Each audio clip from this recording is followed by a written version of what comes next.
Welcome to LMP Talks Wrestling. James and I are back to smash another wrestling podcast with you guys. And with Money in the Bank coming to a close for another year and the changes on WWE's Raw this week, we have lots to talk about. So, James, my man, how was Money in the Bank for you? What are your highlights before we get into the Raw discussion and all the other wrestling talk this week?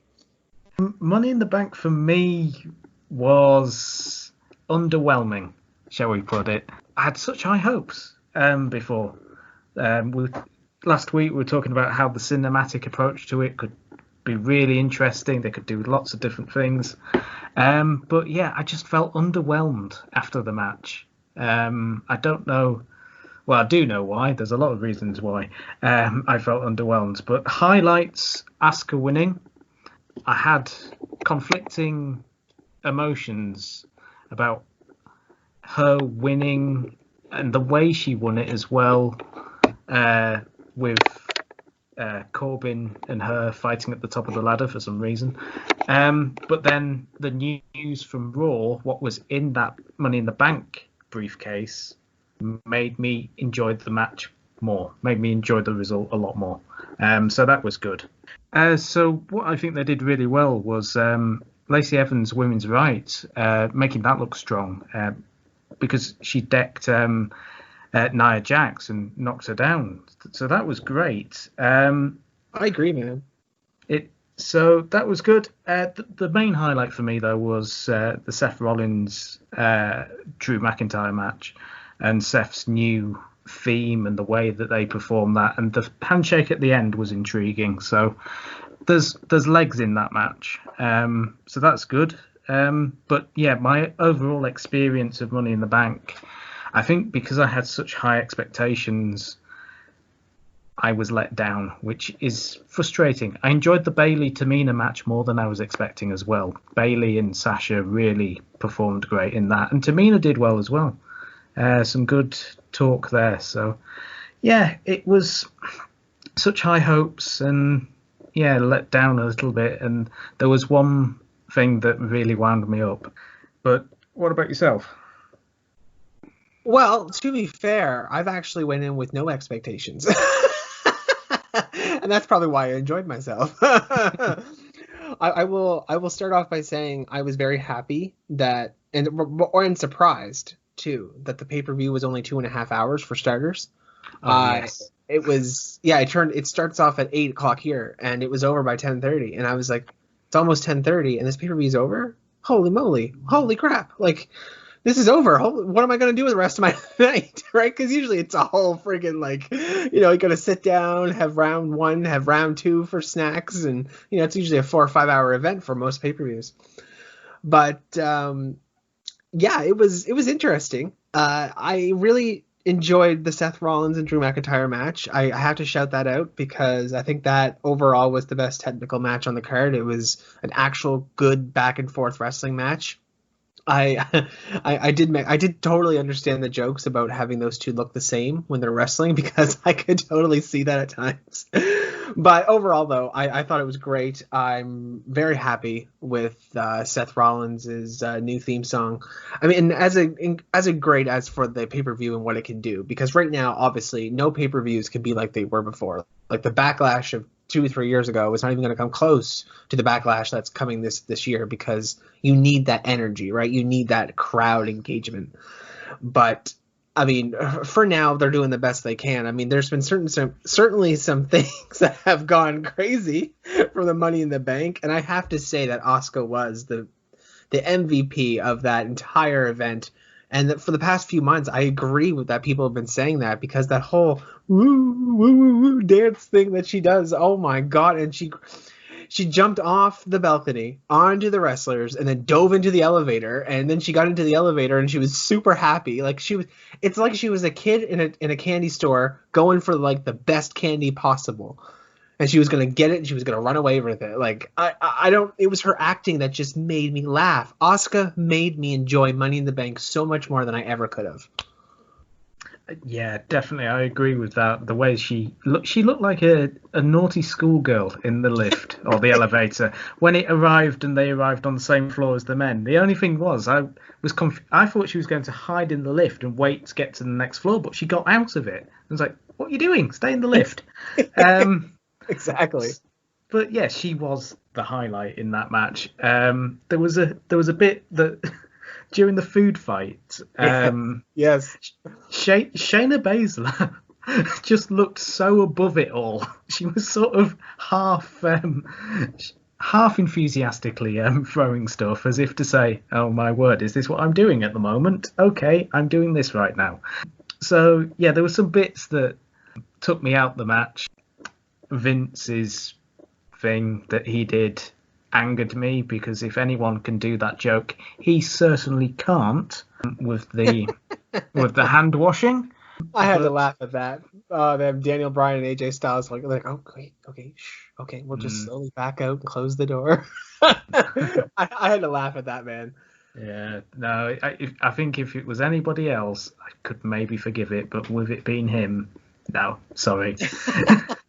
No worries. What did you think about AJ Styles and the whole Undertaker teasing? I'd like so I like the build up towards that where he's looking for Ray and the big picture of Ray and then the Undertaker picture and then the Undertaker's office, I suppose, that is at Titan Towers. That's fun. It shows that they haven't forgotten it as people may have feared. And yeah, it'll be good to maybe see them interact again because they had a good. The Boneyard match was a good event, and you can't have AJ appear back without referencing that Yeah, because it destroys the match. I completely agree with that. It does, and I'm glad that even though AJ Styles is immortal now and he can survive being buried alive, and then falling off a roof, and I have to point that out too. I was a little let down with that particular segment, but that was my fault. That was the audience's fault. We all heard that oh, they might be filming this big thing where someone goes over the roof and this big old thing's gonna come from it. That was all speculation from the fans. Nobody actually confirmed any of that, right? And I do feel it's a little weak for Baron Corbin just to toss Rey Mysterio and Aleister Black overboard, and all of a sudden, they're alive the next day, or they landed on a second roof that was 6 feet lower, and I'm like, that would still hurt. Like, I mean, if you land on like a steel roof or something like tough like that, it's gonna hurt. But I don't know. It was kind of underwhelming. It was like last night I was like, oh, there goes Rey Mysterio. Oh, there goes Aleister Black. I was laughing. I mean, obviously, I knew at home that they were gonna be completely okay. So I think that's kind of sucked the life out of it there for me. But it was fun. It was hilarious. I enjoyed it. And the fact now, well, how do you feel about the winners? Now, I know you're happy that Asuka won, but her going up there and Baron Corbin getting involved and her hitting Baron Corbin down, I don't understand why Baron Corbin just didn't grab the other briefcase at the No, time. That confused me. I had no idea why, but it happened.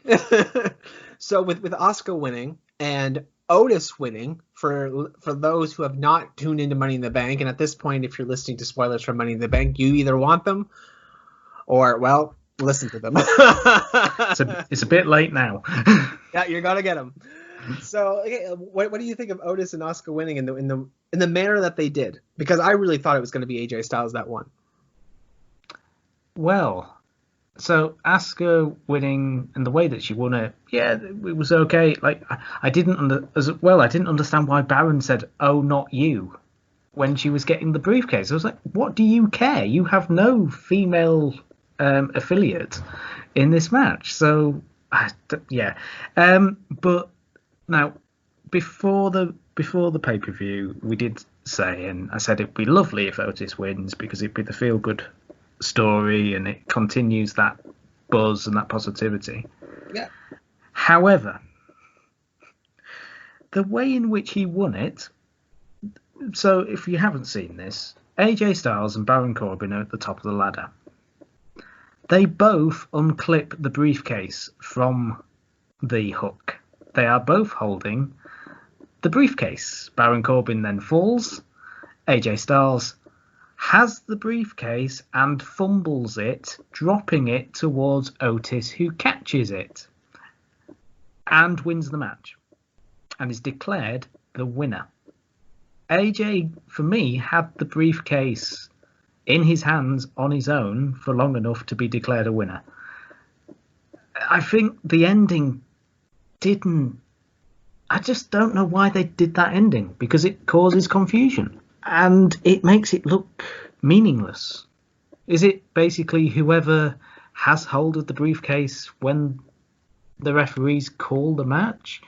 Because my understanding was it's whoever unclips it. Well, if that's the case, then it's AJ and Baron should have a match to decide who has it. Yeah, the ending for me didn't make any sense, and I know I'm using a logical brain with WWE matches, but sometimes I need to be treated as an adult or treated as intelligent, shall we say, because it just felt wrong. Yeah, I can definitely see where you're coming from with that completely. When I was watching it, I was like, yeah, okay, here we go. AJ Styles is gonna win. Yeah, he's going up there, he's gonna grab it. Baron Corbin gets involved. They both pull it down, and I'm like, okay, someone's won. Who is it? One of these two. I had no indication that anybody on the bottom below was gonna be like Otis was there, but I was like, okay, Otis didn't win. But I figured it was gonna be my picks were, as we spoke about before, I thought AJ Styles might win, or I even thought King Corbin won, or you thought King Corbin, something like that. But it wasn't the fact that I was disappointed. I was just like, oh, Otis won it that way?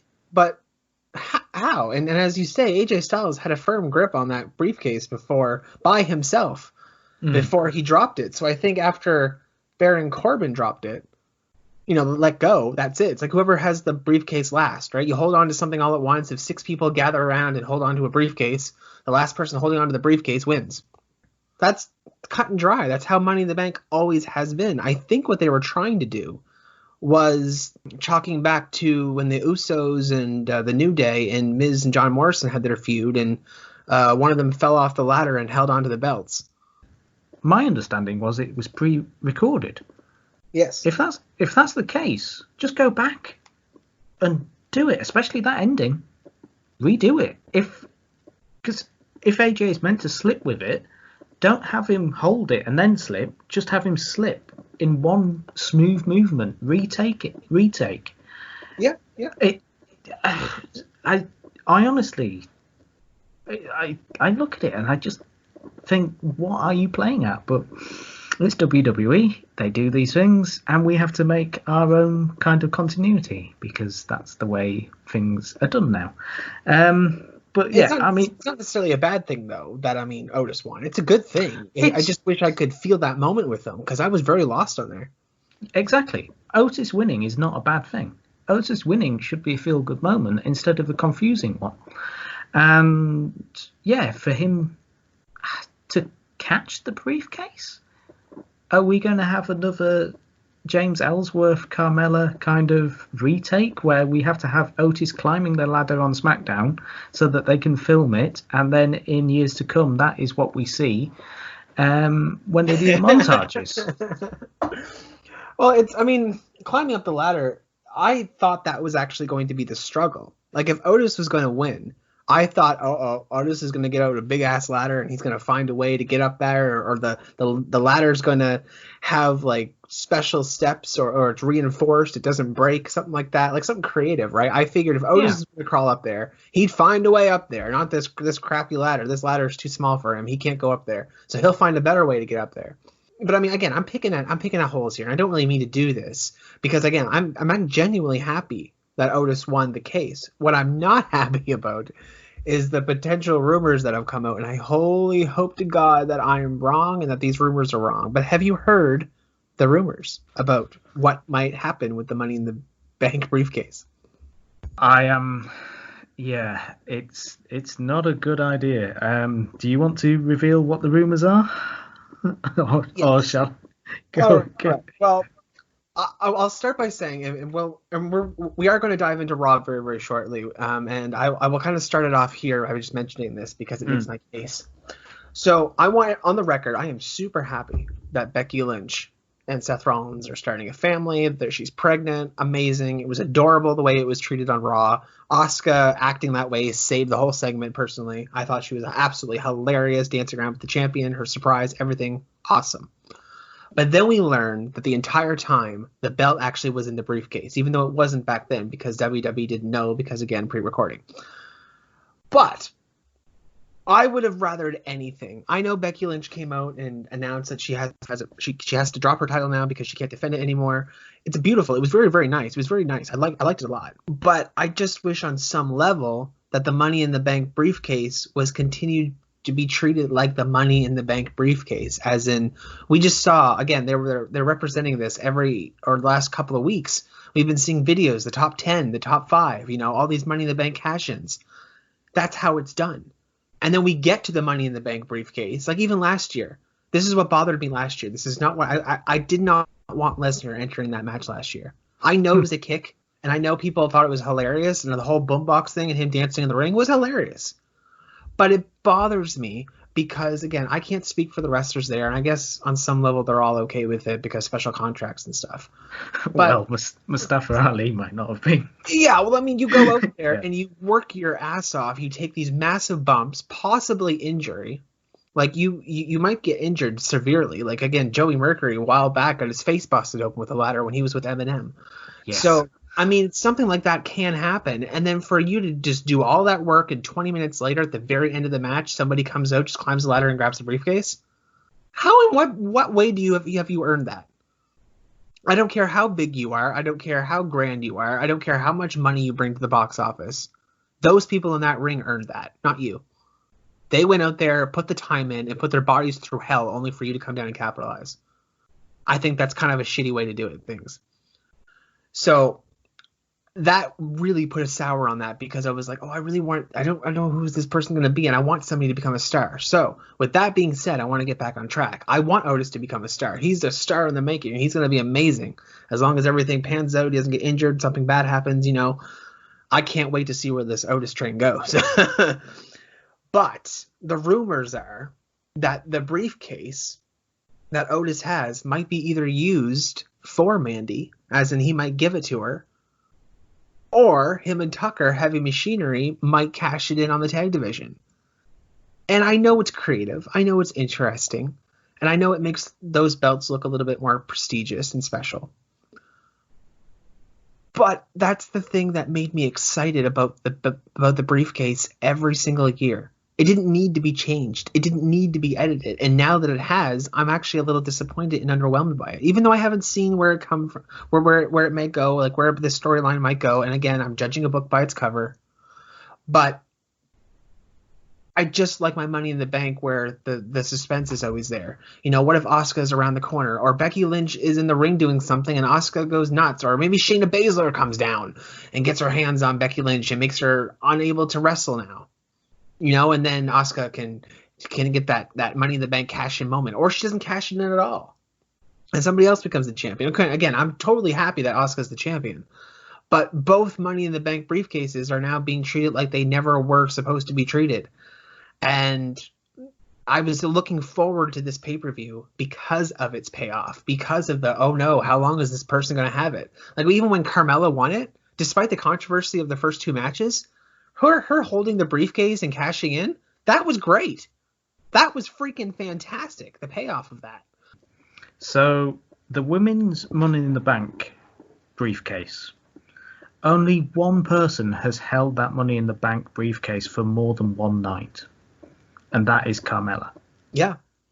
It's been cashed in on the same night by Bayley and Alexa Bliss. Yeah. Not last night, but Asuka's had the championship in it. So we've only had one women's Money in the Bank briefcase being used in the way it should be. The rumours with the Otis men's Money in the Bank briefcase worry me. For it to be used on the tag team division, a division WWE does not care about in the slightest, by the way that they just throw tag teams together and kind of feature them, but don't even like. I felt sorry for the Lucha House Party because they did an amazing spot on Sunday where they came off the ropes and they moonsaulted off those ropes and hit everybody outside the ring. Yeah, it was great. Commentary didn't even reference it at the time. They just were telling the story. To have the Money in the Bank briefcase used on that division makes no sense to me. Why would Otis want those belts? I know he likes Tucker, but come on. You've got a chance at the Universal title. You've got a chance at the World title. You go for that. Or why would he cash it in for Mandy? It's a sentimental thing, but again, it's not the women's Money in the Bank briefcase, it's the men's. And to be fair, we don't even know if that's going to be a thing. Like, no. Again, these are just rumors, right? I mean, they're going to be like, oh, well, Otis likes Mandy, so, he might do it there. You know how rumors start, right? I mean, those rules could still be in place. We're just speculating. We are, but the fact that those rumors are circulating, that was the thing with Charlotte when she won the Rumble. Yeah, it was NXT. NXT rumors started coming. And it was like, ooh, that's an interesting point. And she did. Now, this is... Now she's on her way to SmackDown. She's all over the place. Just turns up where she likes. But the whole... Like, I agree with you. Otis isn't ready for the main event. But he's the only top guy they've really got other than Bray and Braun on SmackDown. I mean, they're building up Jeff Hardy and they're building up Sheamus, but it's a bit of a mess, that sort of top line. So I'm missing out Daniel Bryan, I know, but I'm not expecting to see Daniel Bryan for a bit, given the current circumstances now. Because,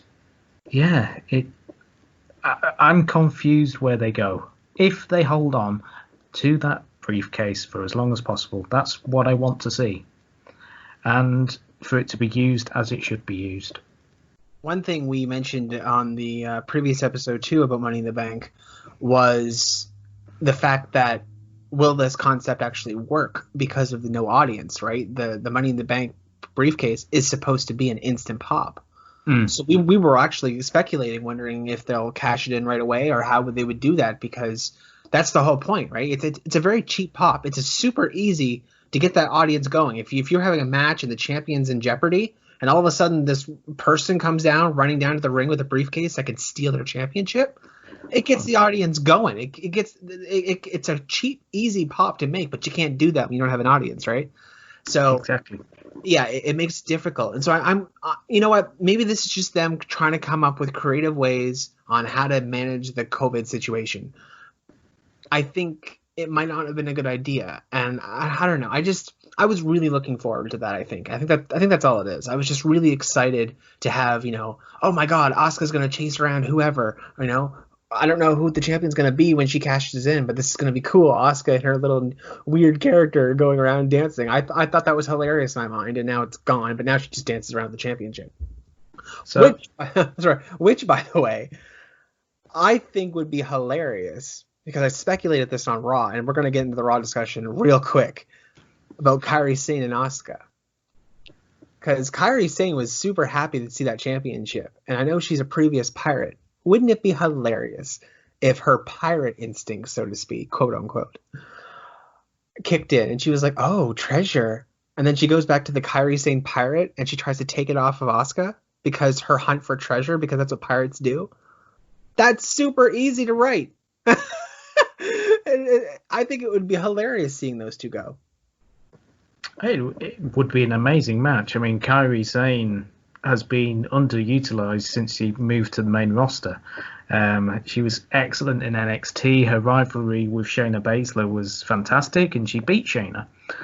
And yeah, it would be great. What I would have liked to have seen, because I saw a picture of Asuka with the Money in the Bank briefcase and the Raw title before I saw Raw, and I thought, oh, have they given Asuka the championship, but she's still got the briefcase? That's interesting. But obviously, what we found out in Raw negated that idea. But I just thought initially, I thought that's an interesting concept. We've got the Money in the Bank winner as the champion. That is has not been done, and it gives you so many different possibilities. Speaking of those briefcases too, in the title, I need to ask this question. Asuka won the briefcase, and as far as I'm concerned, nobody lets go of that briefcase. How the hell did Becky Lynch get it? She just strolls out on Raw, and she's like, "Yeah, I have the briefcase now." Nobody questions on how she got it, or when did she took it from Asuka, or if she stole it from her, or anything like that. No, just it just. How did Becky get it? When did Asuka lose it out of her sights? I don't know. It's little things like that, but I had to laugh when I first saw that. That is a great point that I hadn't thought about. Yes. Because nobody in their history has ever taken their eyes off that friggin' briefcase.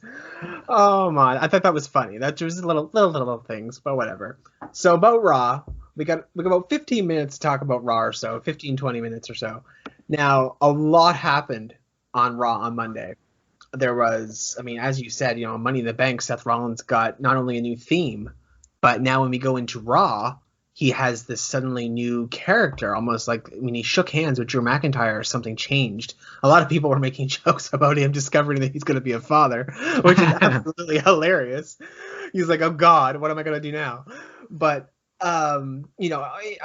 in real life, he's absolutely head over heels. He's super, super happy. But if they made a storyline about that and he was deranged, or I've heard stories about this baby becoming the Antichrist because it's Seth Rollins and he's the Monday Night Messiah and he got Becky Lynch, the champion, pregnant, blah, blah, blah. So I've heard a lot of crazy rumored storylines coming out of this, which is absolutely hilarious. But what really intrigued me about Seth Rollins last night was his delivery. He was almost like in a trance for a while, and then he just snapped. And before we get to that snapping too, I want to Rey Mysterio's comment last night. Oh my God, that killed me. He was trying to be super nice to Seth Rollins, and then Seth Rollins just walks off, and Rey Mysterio just goes, "What a dick." It was his delivery. I laughed so hard when I heard that. What about you? Ray actually is on a bit of a roll, I think, for the comedy. He was great in the Money in the Bank match, actually, come to think of it. And yeah, that made me chuckle. It's definitely kind of a nod to the audience as well. I have a theory with Seth. I think the handshake with Drew made Seth realise that he'd been beaten by the better man. Now he's the Monday Night Messiah. That's going to mess with your head. And he's probably still fixated on that aspect of it. That's my theory, anyway. Because, to make it the baby, it's a fun joke, but surely you'd be excited for your first child. It's only I don't have children myself, but I have friends who have children, and the reality is not as idealistic as you might think before the little bundle of joy arrives. We could just talk about that bundle of joy, about Shayna's comments about the little bundle of joy. She got in trouble on Twitter, but I think people were being a little too sensitive because that was good burns for her character. Exactly, that's what Shayna's character would think. That for me, Shayna, I was annoyed that Shayna seemed to disappear in the Money in the Bank match, but her character saying that the women's division now is in trouble because she hasn't got the contract, she didn't have the briefcase, and now she knows that the title was in it, and Becky has left to have a baby. Yeah, Shayna's not going to be happy at all. I'd worry if I was Asuka, and I tell you what, Asuka against Shayna would be fantastic if they hadn't had a few matches on Raw. That would be great if we went in cold, but that was still, Shayna's still there enough for me to be happy. But I'm happy for Becky and Seth. It's great news, and it's an interesting time as well because Becky was top woman in that company, and she's decided, no, family comes first. And it's an unusual situation as well. An athlete becoming pregnant when they're on top is unusual. The only comparison I can think of is Serena Williams, but she'd been on top for a very long time when she fell pregnant. So, is this the end of the man? Who knows? Oh, she'll definitely be back in a year and a half or so. But, I mean, I'm happy for her. I'm so happy that she's able to, she's cemented an amazing championship run. She's now technically undefeated, so when she comes back, she can get that title back. Would I have liked to see this go further? Because when it comes to a long streak, like the Asuka streak and the Undertaker streak and all that stuff, I want some sort of interesting ending to it. But you know what? This is a beautiful end to it. And, I mean, again, she's done it all now. She said, I mean, she beat Shayna Baszler. She beat Ronda Rousey. She beat Charlotte Flair. She held the title for over a year. So, I mean, she's got nothing left to prove. She's proven it. She told everybody that she's a fighter, she's a warrior, she's going to get that belt, and she's going to prove that she's champion. She knocked it all down. She checked every box. She showed the world that she is who she is. Yeah, there's a great interview with her on the Edge and Christian podcast. It's about. It was just before the Royal Rumble that she won, and it's a great story. Her story to get to be a professional wrestler is fantastic, and it's inspirational. And if you're bored of the character at the moment, that's the character. It's not the person. The news is great. The legacy that she leaves with this run, as you say, she's unbeaten, and that's a great piece of character work that they can work on in the future. Yeah, it definitely is. Now, I have to laugh at this because it's back, which is the lovely wild card. It's back. Sorry? Do you feel proper? Do you feel professional? Do you feel like you're being treated with royalty with the brand-to-brand invitational? Not the wild card. No, it's the brand invitational. It's something special. It's something, I'm a genius and stuff like that. No, the wild card is back, but just under a different name. I wonder if they get a little card. You are cordially invited to Raw, or you're cordially invited to SmackDown this week. Well, the first person is a king, so I am not happy to see this, but it is basically them trying to keep this audience and get them interested because they're trying to put all the stars that they have on one show, and then they've found out they've got King Corbin. The man who has lost an unbelievable amount of matches this year. An unbelievable amount. It's I mean, they're trying everything, aren't they? On that thought about him losing so many times, I need to ask your opinion about this. Drew versus Corbin. Drew McIntyre came to the ring, told everybody about the brand invitational, Wild Card 2.0, because that's what I'm calling it. Because I guarantee it. I'll give it 2 weeks. You know what? I'll give it 3. I'll be generous. I'll give it 3. In 3 weeks, the rules will go out the window. I guarantee it. But anyway, you're giving it that long. I'm giving it that long. Yeah, I'm a nice person. Right. Okay. Yeah, I'm a giver. But Drew versus Corbin, this is what I don't understand. In what reality? And I'm really not trying to pick. I'm just trying to be a wrestling fan who watches wrestling, who understands the concept, the basic concept that I've known my whole life. For the past 25 years, I've watched wrestling.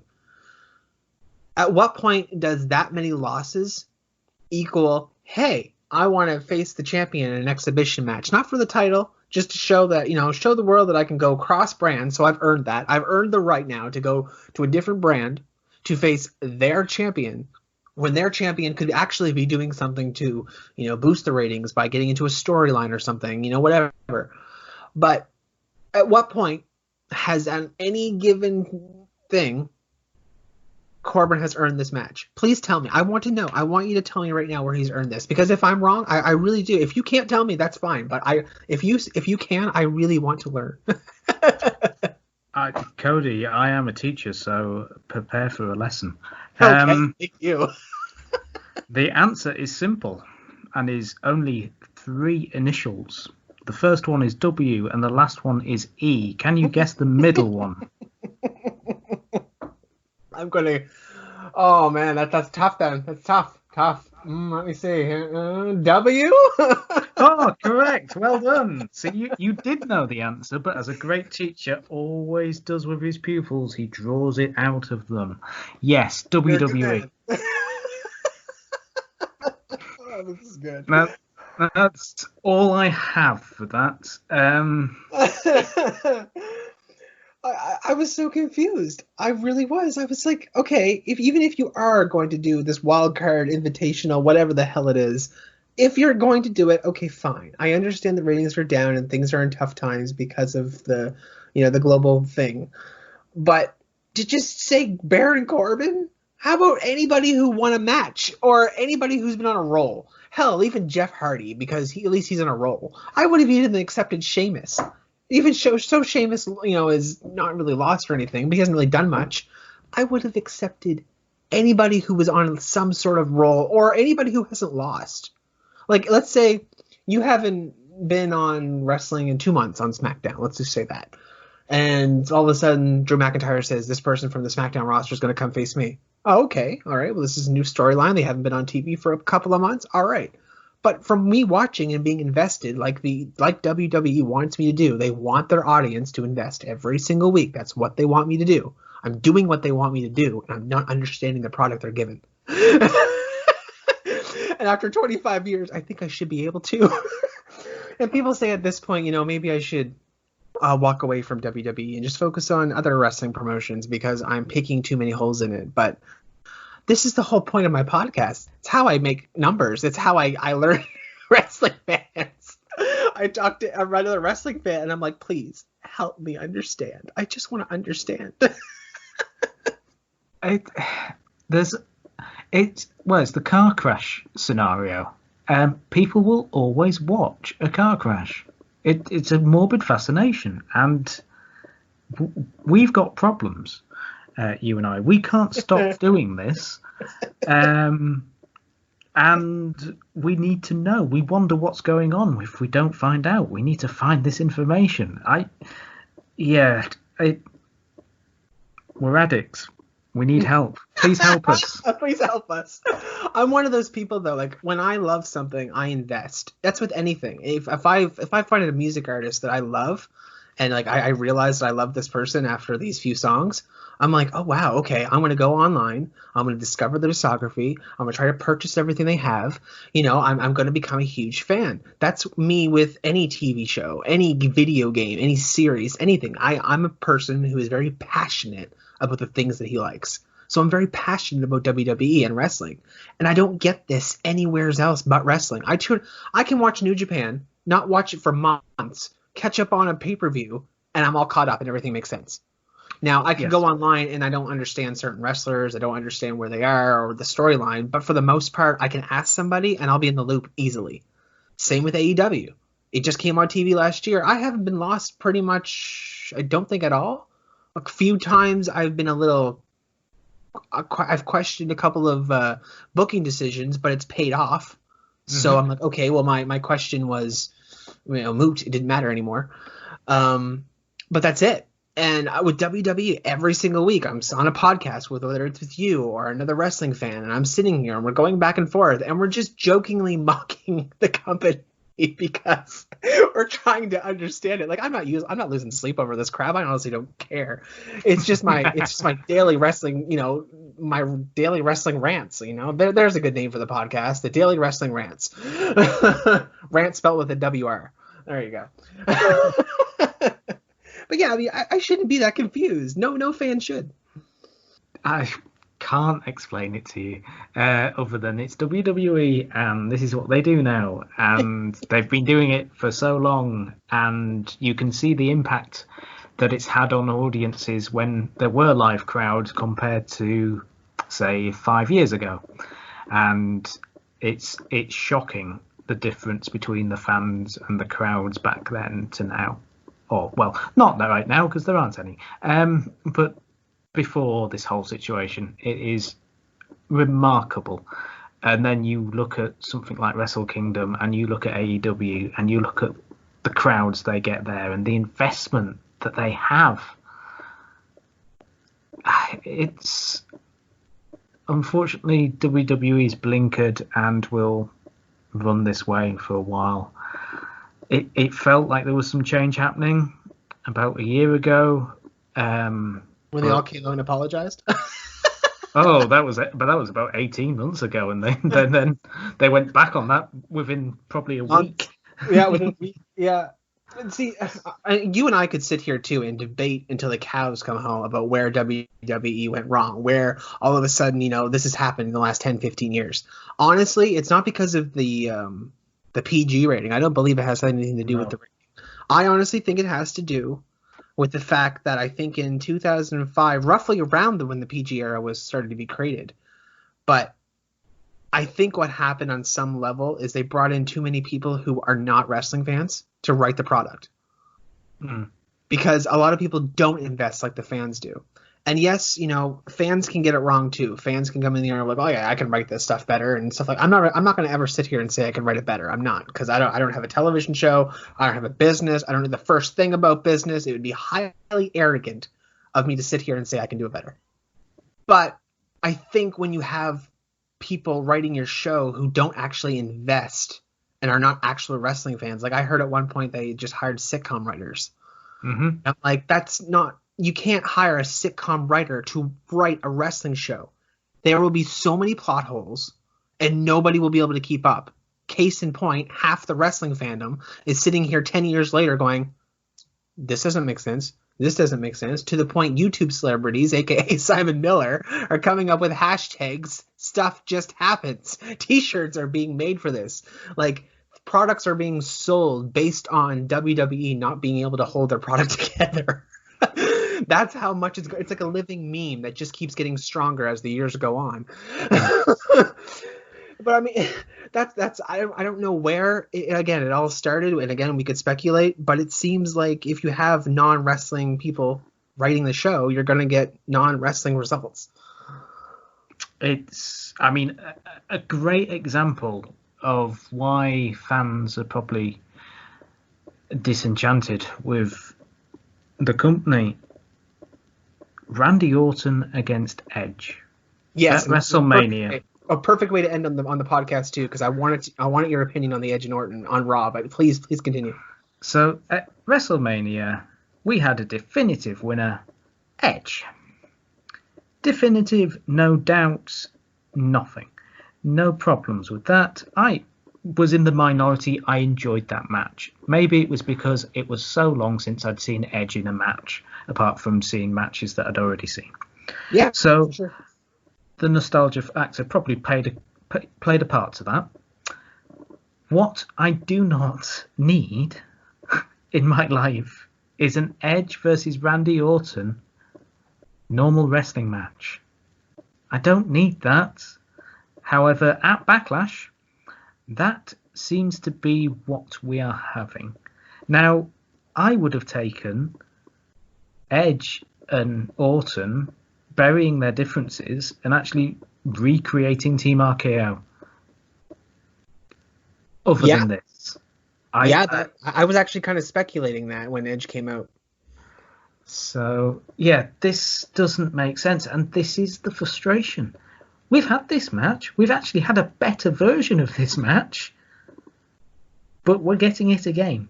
And Edge is a brand new superstar back from career-ending injuries, and already they've normalized him. How can they do that? Only they can do that. Yeah, I can definitely see where you're coming from. I'm gonna have to slightly disagree though on one thing, and while I do understand where you're coming from with the match, I didn't want to see it again. Honest to God, between you and me too, I didn't really Edge and Orton continuing. I was like, whatever. Like I had no investment. I was like, okay, yep, definitive. Just like you were talking about, it ended with the concerto. It all came full circle. Edge finally got the just desserts. It just all came back. All the nasty things that Randy Orton was saying. And then Randy Orton comes out and says, I'm the better wrestler than you. You might be the better man, but, and points out all these things that, you came in the Royal Rumble, you could be scared of actually wrestling with me because of your neck injuries. And at least there is logic there. Like there's actually a story there. So it's not something made up in thin air, and it's something I can at least look back at and go, okay, well, at least there's some story there for me to believe it, because that's all I ever need is just a little bit of story. It's like when Lacey Evans went off the rails. She was all crazy and being mean to people and sassy Southern Belle and dissing people, and all of a sudden, I'm a woman, I'm a mother, and I would never treat anybody this way. No. All that stuff. And I was just like, what is this character change? What is this 180 complete change? And then finally, 6 months later, we get an interview with her where she realized that was bad and that her daughter was, she didn't want her daughter to see that. So I was like, okay, finally, 6 months later, even though it's 6 months too late, it's still now I'm caught up and I can start to get behind this character because, again, somebody who invests in, like, is passionate about what he does or what he likes. So I can see the Edge and Orton thing went on far too long for my taste. Almost a 40-minute match, I think it was, for those, without a crowd and without it was just the situation. Like, I, honest to God, if they went 40 minutes with a crowd and going all throughout the crowd and everything like that, I think it would have been lit. I think it would have been amazing. It would have been mint. Like, it would have been one of the best WrestleMania matches to date. And I say that, like, that's how much the audience can add to a match. But yeah, with Randy Orton and Edge going at it again, it could also be that Edge feels comfortable right now. And I don't even know who this person, like, I don't know Adam Copeland. I don't know his career.